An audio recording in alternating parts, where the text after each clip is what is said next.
네, 오늘 저와 여러분이 나눌 말씀은 마태복음 28장 말씀입니다. 마태복음 28장 1절부터 10절까지의 말씀 보겠습니다. 마태복음 28장 1절부터 10절까지.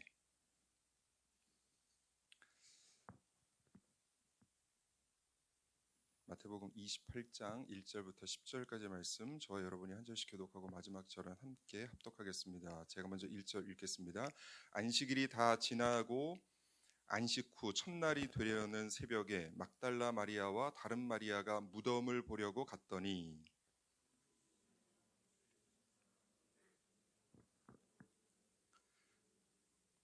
그 형상이 번개 같고 그 옷은 눈같이 희거늘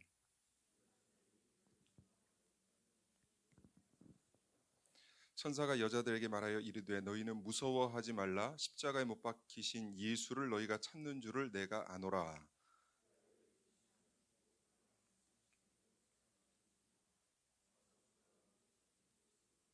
또 빨리 가서 그의 제자들에게 이르되 그가 죽은 자 가운데서 살아나셨고 너희보다 먼저 갈릴리로 가시나니 거기서 너희가 배우리라 하라. 보라, 내가 너희에게 일렀느니라 하거늘.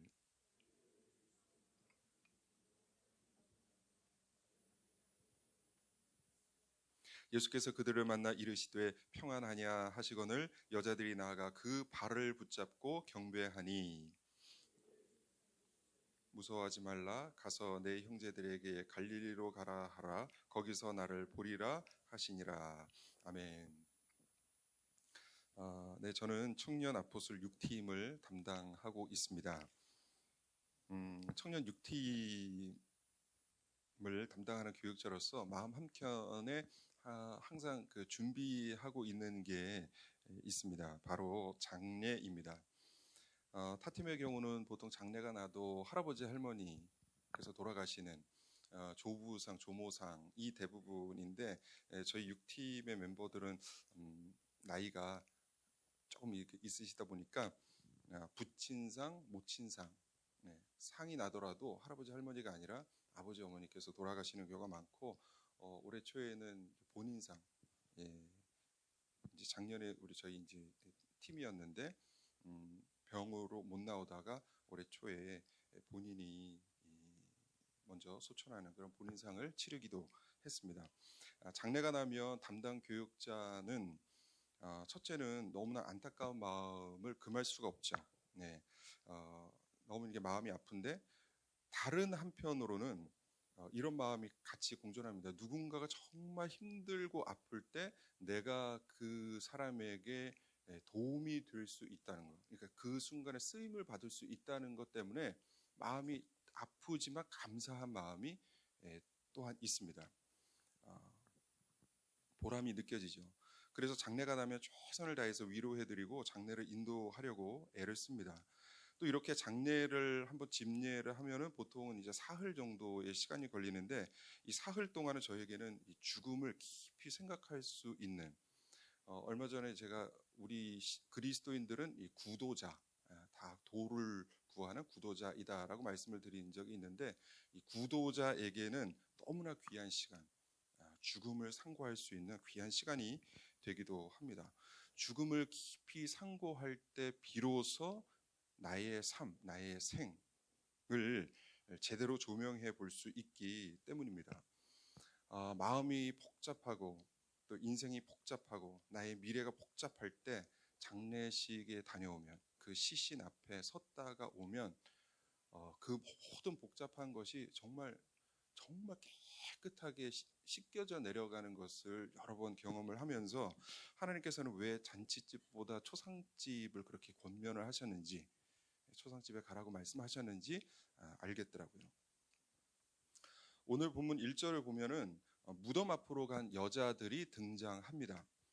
마태복음 28장에는 잘 나타나 있지 않지만 평행 본문 마가복음 16장, 누가복음 24장의 말씀을 보면은 이 여자들이 왜 무덤에 갔는지를 알 수 있습니다. 누가복음 24장 1절 말씀 제가 읽어드리면 안식 후 첫날 새벽에 이 여자들이 그 준비한 향품을 가지고 무덤에 가서, 그리고 마가복음 16장 1절의 말씀 보면 예수께 바르기 위하여 향품을 사다 두었다가, 이렇게 기록이 되어 있습니다. 그러니까 이 여자들은 왜 무덤에 간 거예요? 예수님의 시신에 향품을 바르기 위해서, 향유를 바르기 위해서 간 것입니다. 그리고 마태복음 28장에는 막달라 마리아와 다른 마리아 이렇게 해서 두 명의 여인에게 조명을 하는데, 집중 조명을 하는데, 마가 누가복음을 보면은 무덤에 찾아갔던 여자들은 이 두 명 외에도 더 있었던 것으로 보입니다. 누가복음 24장 10절 말씀 보면은 이렇게 나옵니다. 여자들은 막달라 마리아와 요한나와 야고보의 모친 마리아와 그리고 다른 여인들 복수. 예. 그래서 최소 몇 명이에요? 최소 5명. 그러니까 5명 이상의 여인들이 무덤에 갔던 것을 알 수 있습니다. 이 여인들은 예수님의 죽음을 외면하지 않았던 여인들이고 끝까지 예수님을 쫓았던 여인들입니다. 그 끔찍한 십자가의 처형과 장사를 용감하게 목격했던 사람들이고, 예수님의 죽음 후에도 그 시신을 끝까지 지키려 했던, 돌보려 했던 충직한 여인들이었습니다. 예수님이 돌아가신 지 사흘째 되는 날 새벽 미명, 어둑어둑하기가 지금보다 더 어두웠을 수도 있어요, 밖에. 네. 예수님이 살아생전 죽었다가 사흘 만에 내가 다시 살아날 것이다를 여러 차례 반복해서 말씀을 하셨거든요. 그래서 예수님께서 사흘 만에 살아나실 것이라는 말씀은 예수님의 제자들뿐만 아니라 대제사장이라든지 또 바리새인들도 알고 있었어요. 그래서 27장 말씀, 마태복음 27장 말씀 보면 대제사장과 바리새인들이 빌라도에게 요청을 합니다. 예수님의 시신을 3일 만에 누군가 그 제자들이 가서 그 무덤에서 시신을 빼오고 훔쳐낸다면 예수님께서 진짜 부활하셨을 것으로 사람들이 믿을 거기 때문에, 그 소유가 일 것이기 때문에 특별히 이 무덤을 잘 지켜야 됩니다 라고 요청을 하죠. 이 사흘째, 셋째 날은 그래서 예수님을 따르는 사람들에게도 매우 매우 중요한 날이었고, 예수님을 반대하던 자들에게도 이 사흘째는 굉장히 중요한 날이었습니다. 바로 그날 문제의 사흘째가 시작된 새벽, 갑자기 땅이 막 흔들리면서 지진이 일어나면서 지진과 함께 하늘로부터 천사가 내려옵니다. 그 옷의 색깔이 희기가 눈과 같고, 그리고 그 형체가 번개와 같은, 형상이 번개와 같은 천사가 나타납니다. 2절 3절의 말씀입니다. 예수님의 무덤을 지키는 자들이 나름 선발된 정예 요원이었음에 분명하겠지만, 그들이 그 천사의 모습을 보고 부들부들 떨고 두려워한 나머지 죽은 사람처럼 되었더라. 4절 말씀입니다. 이 천사가 여자들에게 말씀하죠. 5절부터 7절까지의 말씀 우리 다 같이 한번 읽어볼까요? 좀 길지만 5절부터 5, 6, 7절 천사가 어떤 얘기를 했는지 다 같이 읽겠습니다. 5절 시작. 여자들에게 말하여 이르되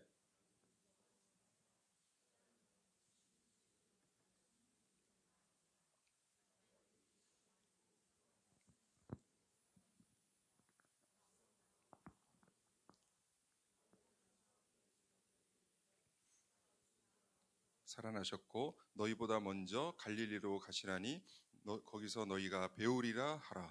보라 내가 너희에게 일렀느니라 하거늘. 네, 천사가 여자들에게 세 가지를 말씀합니다. 첫 번째는 5절 무서워하지 말아라. 네, 두 번째는 십자가에 못 박힌 예수가 여기 계시지 않다. 빈 무덤을 보여주면서 예수 부활을 선포합니다. 알려줍니다. 그리고 세 번째, 빨리 가서 제자들에게 이 예수 부활을 알리라 라고 말씀을 합니다. 이 세 가지를 말씀합니다. 이 무서운 광경과 기쁜 소식을 들은 여자들은 제자들에게 이 소식을 전하기 위해서 막 달려가는데요. 이때 이 막 달려가는, 이 급한 마음에 막 달려가는 여자들에게 예수님께서 이렇게 딱 나타나시면서 9절 평안하냐 라고 예수님께서 말씀을 합니다. 우리 성경에는 샬롬 평안하냐 라고 이렇게 번역을 해놨지만, 원어를 보면은 그냥 예수님께서는 단순하게 인사를 건네셨다, 나타나셔서 그들에게 인사하시되 라고 이렇게 돼 있습니다. 그런데 보통 그 당시의 문화가 인사할 때는 샬롬이라고 얘기를 했기 때문에 우리가 이렇게 번역을 해놓은 거예요. 평안하냐.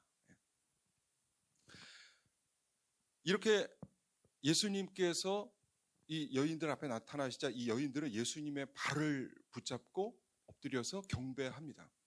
이 구절, 발을 붙잡다라는 이 구절이 매우 중요한데, 발을 붙잡다라는 것은 뭐예요? 예수님께서 이렇게 부활하셨다는 거예요. 구절, 여자들이 예수님의 발을 잡았다는 것은 예수님의 부활이 단순히 영적으로 부활하셨다는 것을 의미하는 것이 아니라, 예수님의 부활은 예수님의 육체, 예수님의 몸이 부활하셨다는 것을 의미합니다. 이러한 일은 예수님 전에도 없었고 예수님 후에도 없었습니다. 예수님은 사망 가운데서 일으켜지신 유일하신 분이며 첫 번째 분이십니다. 그래서 바울은 이렇게 표현합니다.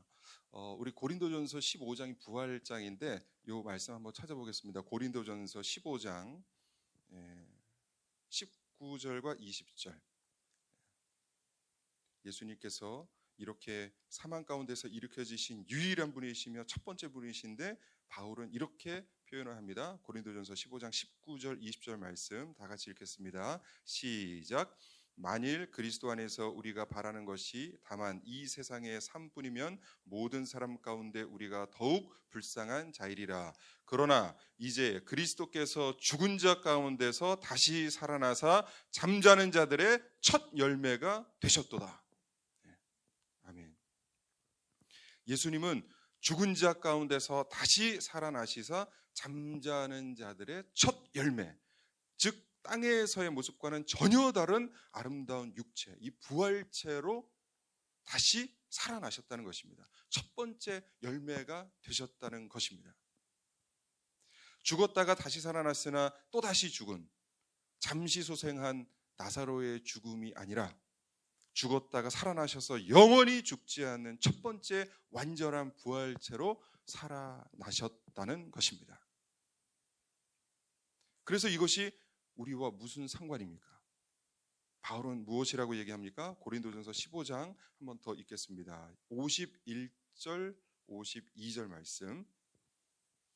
고린도전서 15장 51절 52절 말씀 다 같이 읽겠습니다. 시작. 보라, 내가 너희에게 비밀을 말하노니 우리가 다 잠잘 것이 아니요 마지막 날에 순식간에 홀연히 다 변화되리니 나팔 소리가 나매 죽은 자들이 썩지 아니할 것으로 다시 살아나고 우리도 변화되리라. 아멘. 예수님께서 부활의 첫 열매가 되시고 예수 그리스도를 믿는 신자들에게는 어떠한 역사가 일어나느냐? 예수님께서 다시 이 땅에 오실 때, 나팔 소리가 날 때, 나팔 소리가 울릴 때 우리의 몸이 홀연히 변화돼서 우리의 몸도 예수님의 신령한 몸, 부활체처럼 우리도 다시 소생할 것이다, 다시 부활할 것이다 라고 바울은 이야기하는 것입니다. 이것이 우리가 믿는 신앙입니다. 이것이 우리가 믿는 믿음입니다.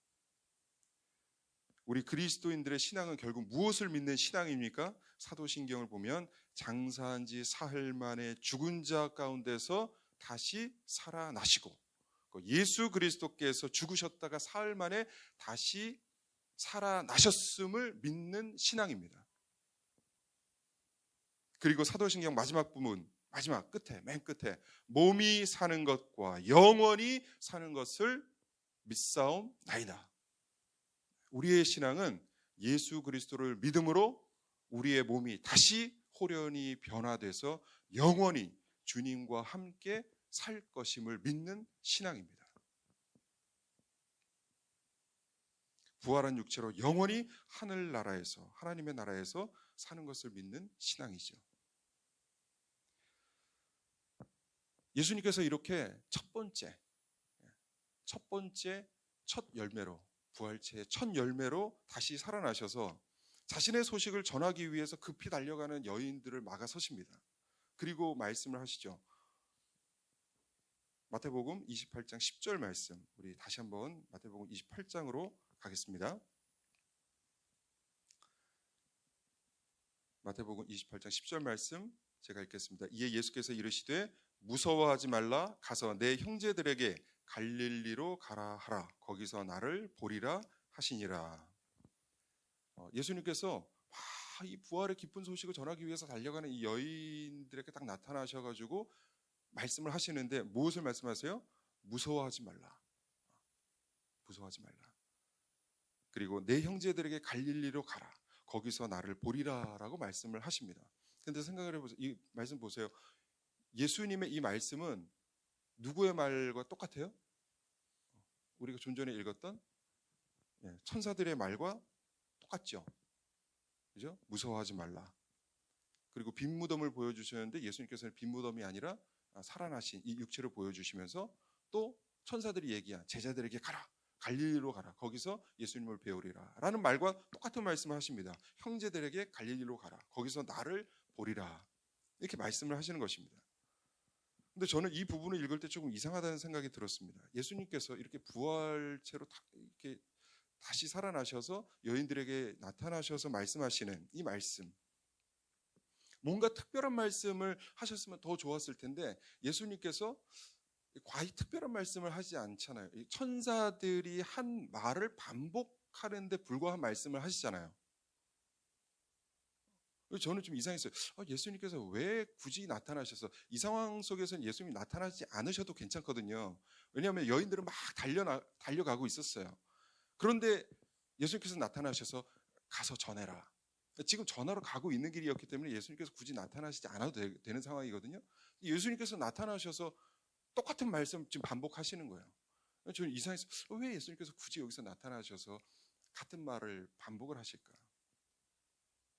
그런데 가만히 보니까 천사의 말과 예수님의 말씀은 비슷한데 한 가지 바뀐 게 있어요. 거의 다 흡사한데 바뀐 게 있어요. 한번 비교해 보세요. 7절 그리고 10절.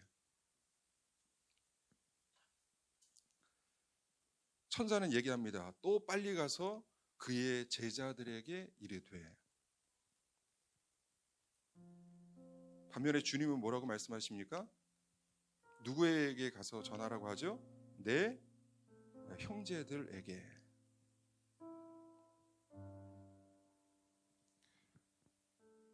그러니까 이 제자들은 어떤 제자입니까? 3년 동안 예수님과 동고동락하면서 예수님의 가르침을 직접 받았던 사람들이고 예수님의 기적과 이적을 몸소 다 체험했던 사람들입니다. 오병이어의 기적을 직접 같이 실천했던 사람들이고 모든 병자들을 고치시는 그 기적을 봤던 사람들이고 예수님께서 물 위를 걸었던 그 모습을 봤던 사람들이고 성난 파도로 잠잠케 하시는 능력이 있으심을 눈으로 목도했던 사람들입니다. 주님을 위해서 내가 죽겠습니다라고 주님께 충성을 맹세하고 다짐했던 사람들입니다. 그런데 그들은 지금 어디 있습니까? 예수님을 배반하고 예수님을 저주한 사람들이 되어 있지 않습니까? 제가 천사였다면,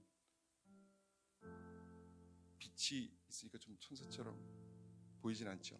제가 천사였다면 7절에 딱 나타나서 여인들에게 그의 제자들에게 라고 얘기하지 않았을 것 같아요. 제가 천사였다면 그를 배반한 제자들에게 내지는 주님을 배반한 그들에게 가서 이르라 라고 이야기를 했을 것 같아요.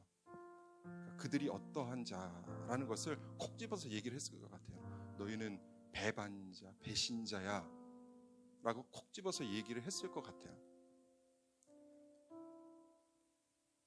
이러한 배신자들에게 천사가 그의 제자들에게 라고 말하는 것도 사실은 굉장히 감사한 일이죠. 배반자라고 안 하고 그의 제자들에게 이렇게 얘기한 것만 해도 대단한 감사한 일인데 예수님께서는 거기서 한 발 더 나아가십니다. 그들에게 배반자들이라고 하지 아니하시고 제자들이라고 명명하지 않으시고 누구라고 얘기하세요? 내 형제들에게.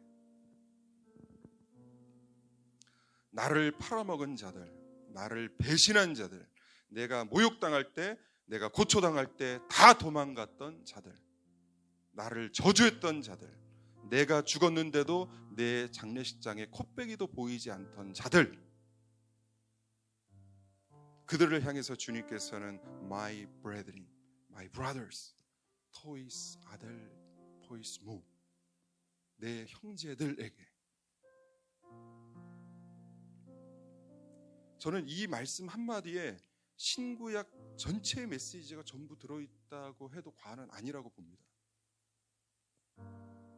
우리는 하나님을 배신하고 배반하고 그의 아들 예수 그리스도를 배신하고 배반했지만 하나님은, 우리의 예수님은 끝까지 아들 포이스무, 내 형제들이라고 우리를 감싸 안으시는 분이십니다.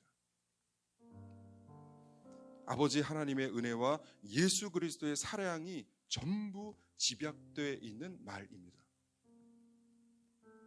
이것이 마태복음의 핵심입니다. 여러분, 마태가 여러분 1장부터 28장까지 무엇을 전하고 싶어 했는지 아시나요? 마태복음 1장 23절 말씀, 보라 처녀가 잉태하여 아들을 낳을 것이요 그 이름을 임마누엘이라 하리라 하셨으니 이를 번역한즉 하나님이 우리와 함께 계시다 함이라. 마태는 하나님께서 우리와 함께 하시기 위해서 임마누엘의 하나님이심을 알리시고 실천하시기 위해서 그의 아들 독생하신 예수 그리스도를 보내셨다는 말씀으로 1장을 시작합니다. 그리고 오늘 본문 말씀을 통해서 내 형제들이라고 말씀하시면서 여전히 배신하고 여전히 배반하는 우리들을 향해서 나의 형제들이라고 감싸 안으시면서 여전히 임마누엘의 하나님이심을 실천하고 계십니다. 그리고 마지막 28장 20절 말씀, 볼지어다 내가 세상 끝날까지 너희와 항상 함께 있으리라 하시니라. 예수님은 이 임마누엘의 하나님, 우리와 함께 하시기 위해서 오셨고 지금도 우리를 형제로 묶으시고 내 형제들이라고 부르시고 세상 끝날까지 내가 너희와 항상 함께 할 것이다 라고 약속하시는 분이십니다. 마태는 지금 이것을 말씀하고 있는 것입니다. 부활신앙이 있는 사람과 없는 사람은 세상을 대하는 태도가 완전히 달라집니다. 부활신앙이 없거나 부활신앙이 희미한 사람들은 이 땅에서의 삶이 전부라고 생각하기 때문에 이 땅에서 잘 돼야 되고 이 땅에서 성공해야 되고 이 땅에서 행복해야 된다고 생각을 합니다. 내가 머무는 이곳, 내가 머무는 이 땅, 이 삶, 이 생에 집중하면 집중할수록, 그런데 어떻게 됩니까? 자신의 삶을 제대로 조명할 수가 없습니다. 바둑이나 장기를 둘 때 꼭 이겨야 된다고 생각하며 길이 안 보이는 것과 똑같습니다. 내가 집착하고 내가 조명하는 나의 삶, 나의 생애에서 시선을 돌려서 죽음과 죽음 이후의 부활을 상고하고 맛볼 때 우리는 비로소 우리의 삶, 우리의 생을 제대로 조명할 수가 있게 되는 것이죠. 부활을 목격하고 부활을 체험했던 예수님의 제자들은 이제 남은 인생을 어떻게 살아갑니까? 예수님의 부활을 체험하기 전에는 죽음을 두려워하고 고난을 두려워하고 예수님과 함께 하기를 두려워하면서 숨어들었지만 부활을 목격하고 부활을 체험하고 난 이후에는 그들은 하나같이 목숨을 아끼지 아니하고 주 예수 그리스도의 복음을 위해서 자기의 목숨을 아낌없이 버리는, 바치는 놀라운 사명자들이 됨을 알 수 있습니다. 이러한 부활신앙을 갖기 위해서는 먼저 가장 필요한 것이 내가 누구인지를 알아야 됩니다. 내가 주님 앞에서 진정 누구인지, 내가 예수님을 위하는 사람인지 아니면 주님을 이용하고 결국 배반한 사람이었는지를 알아야 합니다. 그리고 이러한 못난 나, 사악한 나임에도 불구하고 주님께서는 나를 여전히 누구로 대하시느냐를 알아야 합니다. 나는 주님을 배반했지만 주님은 여전히 나를 사랑하신다는 그 사랑에 접속될 때 비로소 우리는 죽음을 두려워하지 않고 이제는 살기 위해서 믿는 것이 아니라 죽기 위해서 믿겠노라 결심하게 되고, 그래서 결국은 부활을 체험하는 부활 신앙인이 되는 것입니다. 임마누엘, 우리와 함께 하시기 위해 이 땅에 오셨고 배반하고 배신한 나를 여전히 나의 형제라고 부르시고 그러한 나와 영원히 함께 할 것임을 약속하시는 예수님.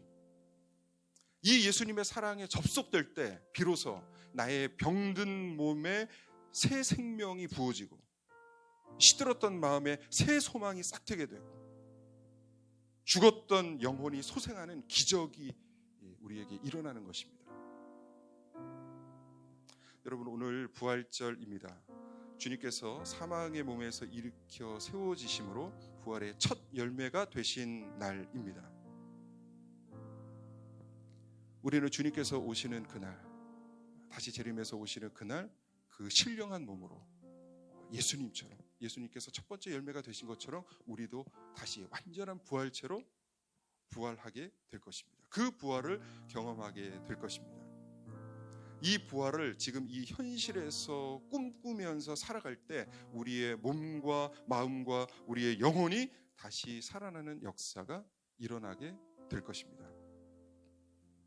오늘 정말 기쁜 부활절인데 주님의 부활하심을 기뻐하시고 만끽하시고 이 부활 신앙을 나의 삶, 나의 마음, 나의 전 인생에 가득 부어주시기를 소원하시고 기도하시는 귀하고 복된 또 부활절이 되시기를 주 예수 그리스도의 이름으로 간절히 축복하고 기도합니다. 네, 다 같이 기도하겠습니다. 네, 세 가지 기도하겠습니다. 첫 번째, 주님, 임마누엘의 주님, 우리를 위해 오셨고 지금도 함께 하시고 앞으로도 함께 하실 주님, 감사합니다. 주님께서 함께 하신다는 이 말씀을 마음에 깊이 새기고 세상을 넉넉히 이기면서 살아가는 자들 되게 하여 주시옵소서. 다 같이 기도하겠습니다. 하나님 아버지 감사합니다. 하나님, 이렇게 귀한 부활절